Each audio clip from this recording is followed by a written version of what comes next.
नमस्कार शेतकरी मित्रांनो. तर शेतकरी मित्रांनो, जे महाराष्ट्र शासनाकडून कर्जमाफी होणार आहे शेतकऱ्यांची, तर त्या कर्जमाफीबद्दल आपण या व्हिडिओमध्ये पाहणार आहोत. तर नवीन बातमी आली आहे. तर शेतकरी मित्रांनो, तुम्ही जर पहिल्यांदा चॅनलवर आला तर ह्या चॅनलला सबस्क्राईब करायला विसरू नका.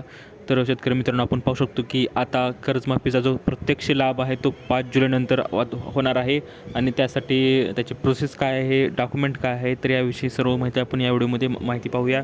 तर मित्रांनो, आपण पाहूया की राज्य सरकारने जाहीर केलेल्या पुण्यश्लोक अहिल्यादेवी होळकर शेतकरी कर्जमाफी योजनेचा प्रत्यक्ष लाभ शेतकऱ्यांना 5 जुलैपासून मिळणार असल्याचे कृषी मंत्री दत्तात्रय भरणे यांनी सोमवारी विधानसभेत जाहीर केले आहे. आणि कृषी विभागावरील पुरवणी मागण्यांच्या चर्चेत भरणे यांनी ही घोषणा केली.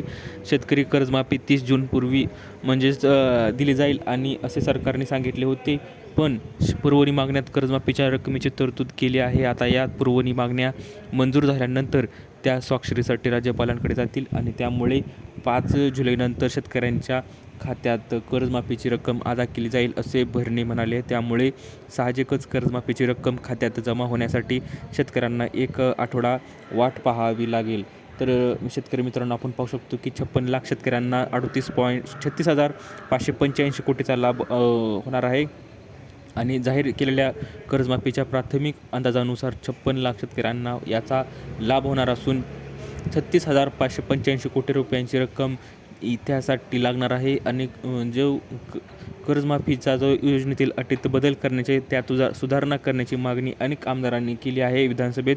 पण आता यात बदल करू त्या संदर्भात उपसमिती सकारात्मक निर्णय घेईल असे मुख्यमंत्र्यांनी यापूर्वीच सांगितले आहे, असं विधानसभेत त्यांनी स्पष्ट केले आहे. तर शेतकरी मित्रांनो, आपण पाहू शकतो की ज्या शेतकऱ्यांची तर अशी न्यूज आहे शेतकरी मित्रांनो. तर 5 जुलैनंतर तुम्हाला कर्जमाफीचे जे पैसे आहेत ते तुम्हाला माफ होतील किंवा प्रोत्साहनपर 50,000 रुपये तुम्हाला मिळून जातील. तर अशीही कृषी मंत्र्यांनी माहिती दिलेली आहे विधानसभेत. तर 5 जूननंतर तुम्हाला कर्जमाफी तुमच्या 2 लाखापर्यंतची होऊन जाईल आणि जर तुम्ही नियमित कर्ज करत असाल तर 50,000 रुपये तुमचे माफ होतील. तर शेतकरी मित्रांनो, अशी ही अपडेट आहे. दिलेली माहिती समजली तर व्हिडिओला लाईक करा, जास्तीत जास्त शेअर करा, चॅनलला सबस्क्राईब करायला विसरू नका. तर भेटूया पुढच्या व्हिडिओमध्ये. तोपर्यंत धन्यवाद.